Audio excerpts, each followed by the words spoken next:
June 15, 1942. Washington, D.C. The air inside the War Production Board headquarters was thick with tension and cigarette smoke. Maps covered every wall, the Pacific Theater, Europe, North Africa, each pinned with red strings and notes that screamed urgency. The war was devouring resources faster than America could produce them. But today, the crisis wasn't oil or steel. It was something far more unexpected: rubber. A low murmur filled the room as Colonel William Jeffers, the U.S. rubber director, slammed a folder onto the table. "Gentlemen," he said, his voice cracking with frustration, "we've got enough natural rubber to last 6 months. After that, trucks, jeeps, and planes stop moving. Tanks stop rolling. The war stops." Every man in the room fell silent. Rubber, that simple, stretchy material, was the lifeblood of modern war. Tires, boots, gas masks, gaskets, seals, insulation, even the grips of rifles and the soles of parachutists' boots. Without it, the American war machine would grind to a halt. Before the war, nearly 90% of the world's natural rubber came from Southeast Asia, from the lush plantations of British Malaya and the Dutch East Indies.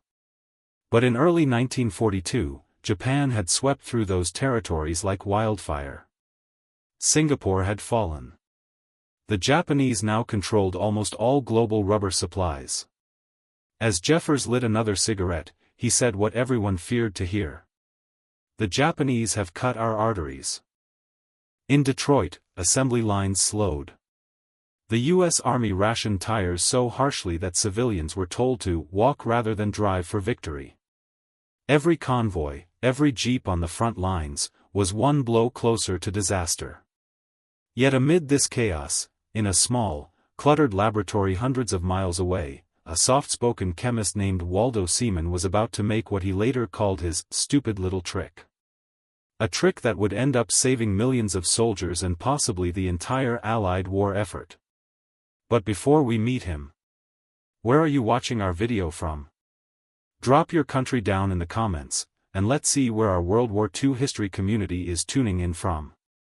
The rubber shortage wasn't just an economic problem, it was a matter of life and death on the battlefield.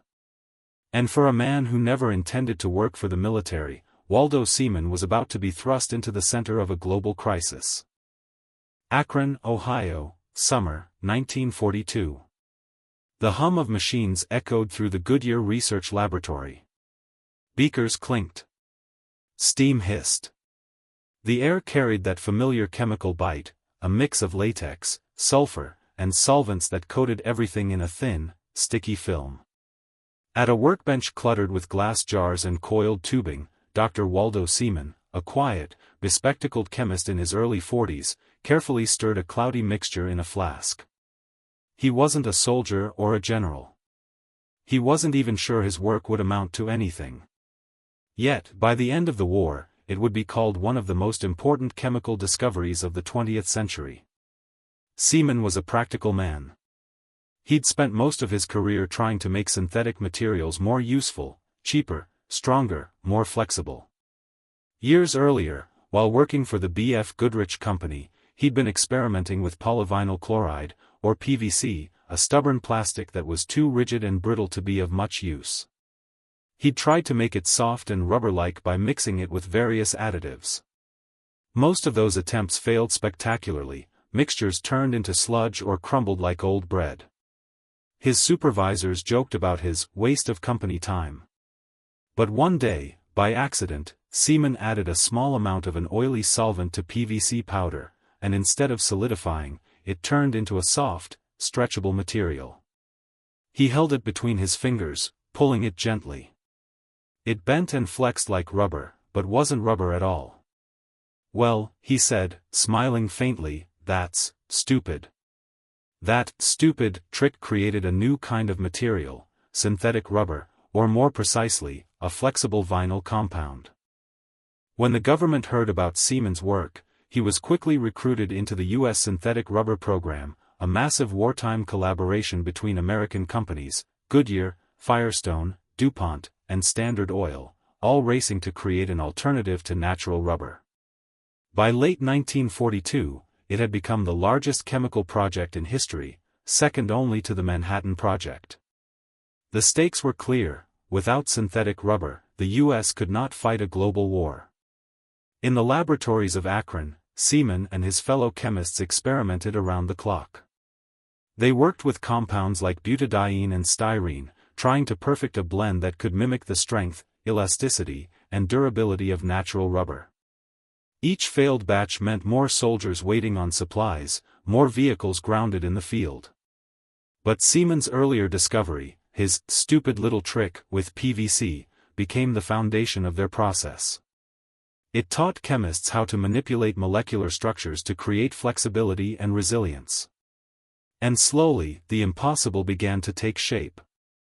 By the winter of 1943, the first batches of WWII, a synthetic rubber derived from styrene and butadiene, began rolling out of U.S. factories.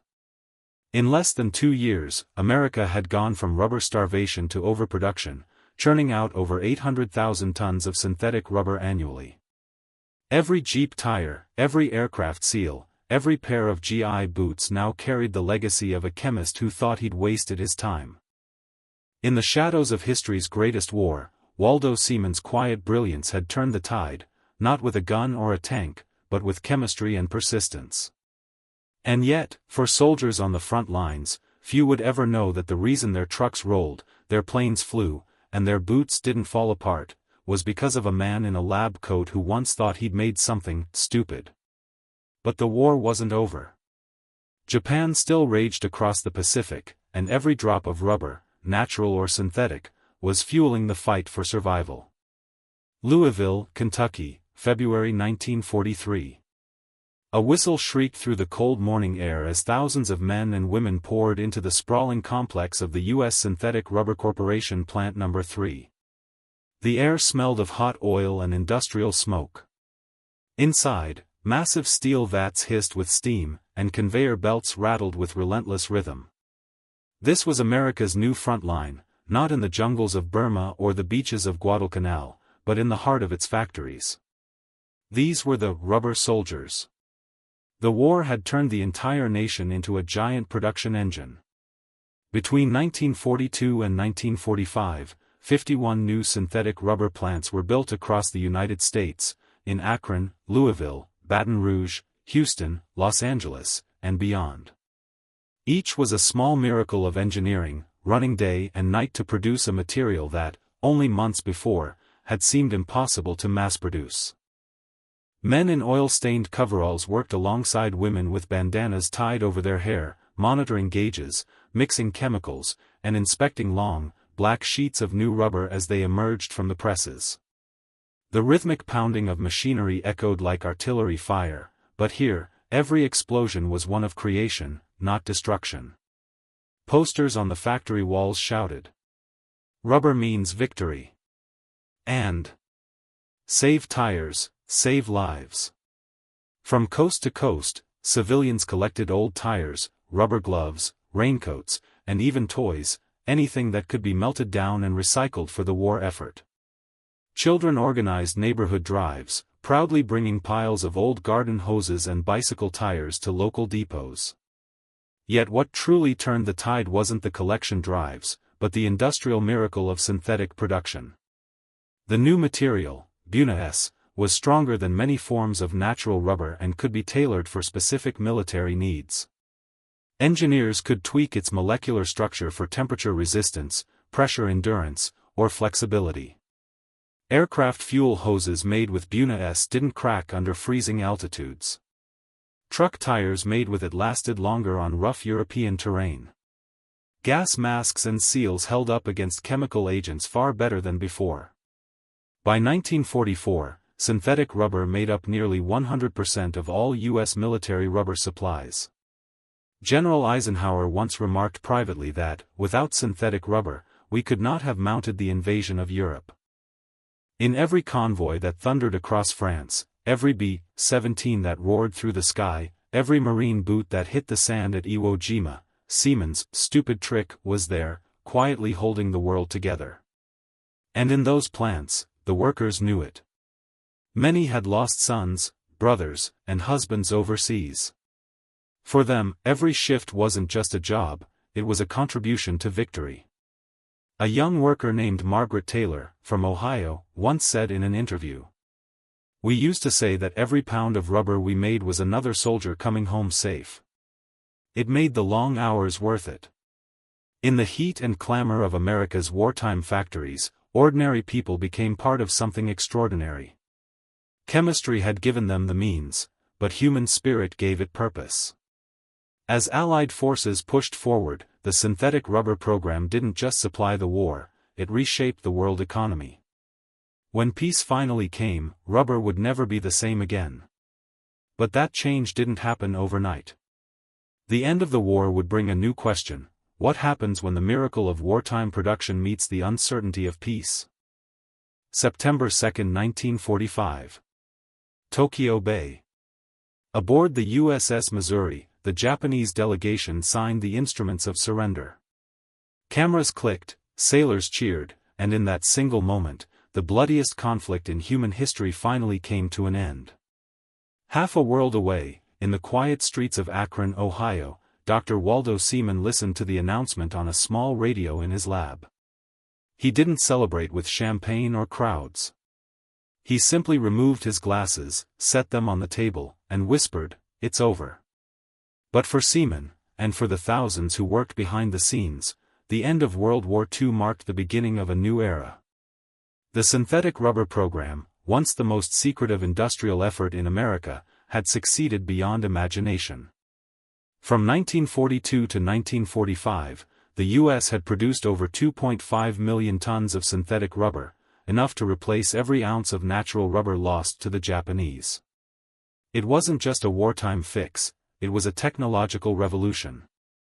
Factories that once worked under the constant pressure of quotas and deadlines now faced silence. The war contracts were cancelled overnight. Men and women who had given everything to the rubber war began to return to their normal lives, though few would ever forget what they'd built. Still, the legacy of that wartime rush could not be undone. The new synthetic materials, BWS, neoprene, PVC, had proven themselves indispensable. They were cheaper, adaptable, and could be made anywhere in the world. In Detroit, automakers saw the future. They began using synthetic rubber in tires, dashboards, wiring, and seals. Civilian products that had vanished during the war, raincoats, toys, floor mats, returned to store shelves, now made with new, stronger, synthetic materials. The transformation extended far beyond the United States. Europe, rebuilding from ruins, adopted American rubber technology to reconstruct roads, vehicles, and industries. The Soviet Union, recognizing its potential, launched its own massive synthetic rubber initiative. In just a few short years, natural rubber plantations in Southeast Asia, once the world's lifeblood, faced a sudden and irreversible decline. Synthetic rubber had changed global trade, politics, and even the environment. But amid all that progress, few outside the scientific world ever heard Waldo Seaman's name. He wasn't a general or a politician. He didn't appear on posters or stamps. His discovery had no battlefield glory, no medals, no parades. Yet history remembers that without him, the American war machine might have stalled. The invasion of Normandy might have failed. Countless soldiers might never have returned home. In later years, Seaman reflected humbly on his work, saying, "All I ever wanted was to make something useful. I never thought it would end up changing the world." He continued researching long after the war, pioneering new plastics and rubber compounds, earning dozens of patents. The material he created, PVC, became one of the most widely used plastics in the world, found in everything from pipes and insulation to records and medical equipment. But his most powerful creation wasn't a product. It was proof that in times of crisis, human ingenuity can overcome any shortage, any blockade, any impossibility. As the world moved from war into peace, the silent victory of chemistry continued to ripple through every aspect of modern life. Every tire on every car, every seal on every machine, every flexible plastic tube, all trace their lineage back to a stupid little trick in an Akron lab. And though most will never know his name, millions live in the world Waldo Seaman helped build. Because sometimes, the smallest experiment can win the biggest war. If you enjoyed this story, hit subscribe to keep our history alive, and tell us in the comments where you're watching from. Every one of you helps keep these forgotten stories of World War II remembered.